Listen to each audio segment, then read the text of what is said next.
جب پیدا بھی نہیں ہوئے تھے نا، اس سے بھی پہلے حضور علیہ السلام کا میلاد جاری و ساری ہے۔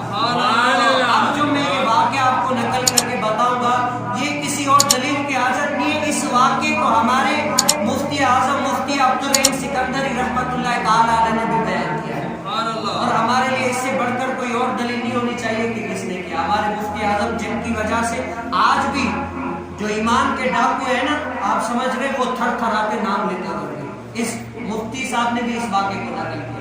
کہتے ہیں کہ حضور علیہ السلام اس دنیا میں پیدا بھی نہیں ہوئے، حضور علیہ السلام کے دادے کے بھی دادے، دادے کے بھی دادے، دادے کے بھی دادے، یعنی بہت ساری پشتوں پہلے چلے جائیں، وہاں پر ہے حضرت سیدنا نزار رضی اللہ تعالیٰ عنہ۔ کیا نام ہے؟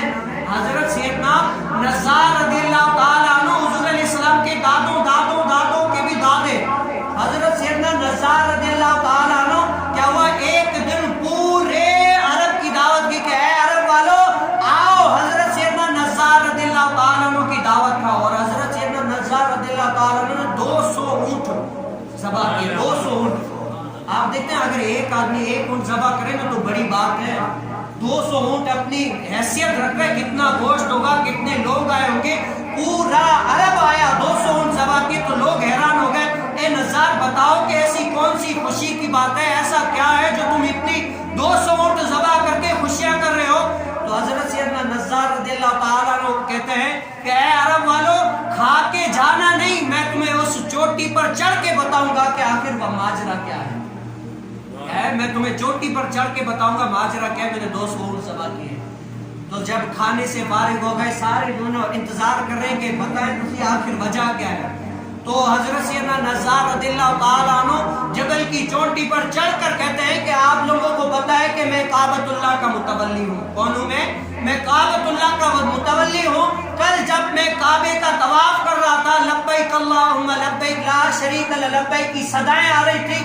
جب میں طواف کر رہا تھا تو ایک میری آواز تھی اور ایک میری پشت سے یہ لبیک کی صدا آ رہی تھی۔ سبحان اللہ۔ میں نے اپنے رب سے پوچھا، یا اللہ یہ ماجرا کیا ہے؟ میں بھی لبیک کی صدائیں لگا رہا ہوں، یہ میری پشت سے بھی آواز آ رہی ہے، یہ ماجرا کیا ہے؟ رب تعالیٰ نے فرمایا، اے نزار تیری پشت سے ایسا نور نکلے گا جس سے تمام جہاں روشن ہو جائے گا۔ سبحان اللہ۔ وہ آئے گا، تمام جہانوں کے لیے رحمت بن کر آئے گا، اور جو کفر ہوں گے وہ تھر تھراتے کانپ کر گر جائیں گے۔ اور حضرت سیدنا آمنہ رضی اللہ تعالیٰ عنہ کہتی ہے کہ جب ولادت کا وقت قریب آیا نا تو اللہ تعالیٰ نے فرشتوں کو حکم دیا کہ اے فرشتوں، آسمان جنت کے دروازے کھول دو اور ملائکہ خوشیاں کرے۔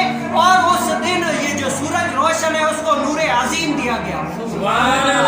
جس ٹائم حضور علیہ السلام پیدا ہوئے اس سال سارے بچے جو ہے نا، بچے یعنی لڑکیاں نہیں لڑکے پیدا ہو گئے۔ یہ حضور علیہ السلام کی میلاد کی خوشی ہے۔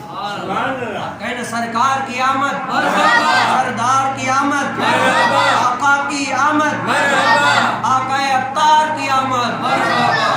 یہ حضور علیہ السلام کا ہم جہاں پر مناتے ہیں نا، تو اللہ تبارک و تعالیٰ فرشتے بھی ایسی محفلوں پر ناز کرتے ہیں۔ کیا کرتے ہیں؟ ایسی محفلوں پر ناز کرتے ہیں۔ یہ ایسے ہی نہیں، سنن نسائی میں حضرت سیدنا معاویہ رضی اللہ تعالیٰ عنہ سے روایت ہے کہ کیا ہوا، صحابہ رضی اللہ تعالیٰ کا یوں گروہ بنا ہوا تھا، آپس میں بیٹھے ہوئے تھے کہ آج حضور علیہ یعنی کوئی باتیں کر رہے تھے، تو اچانک حضور علیہ السلام آئے، پوچھا کہ اے صحابیو بتاؤ کیا وجہ ہے کہ آپ اتنے گروہ بنا کر بیٹھے ہو، کیا باتیں کر رہے ہو؟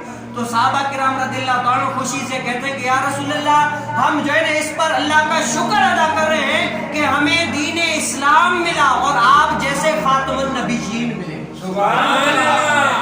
ایسا اسلام ملا، آپ جیسا نبی ملا، اس پر اللہ تعالیٰ کے ہم جو ہے نا شکر ادا کر رہے ہیں۔ حضور علیہ السلام فرماتے ہیں کیا تم قسم کھا سکتے ہو؟ یہی کر رہے تھے۔ کہا کہ واللہ باللہ ہم یہی کر رہے تھے۔ تو اس ٹائم حضور علیہ السلام کے بعد جبرائیل علیہ السلام آئے، کہا کہ یا رسول اللہ ان لوگوں کو خبر دے کہ یہ جو بیٹھے ہوئے ہیں ان پر اللہ تبارک و تعالیٰ ان کے اس بیٹھنے پر فخر کر رہا ہے۔ سبحان اللہ۔ اللہ تعالیٰ ان کے اس بیٹھنے پر فخر کر رہا ہے۔ کیا کر رہا ہے؟ بیٹھنے پر فخر۔ اور باتیں کن کی ہو رہی تھی؟ حضور کائنات صلی اللہ علیہ وسلم۔ تو بتاؤ خوشیاں ہوں گی یا نہیں ہوگی؟ آج یہ ہماری مقدر میں لکھا گیا کہ ہم اپنے آقا علیہ السلام کا میلاد منائیں۔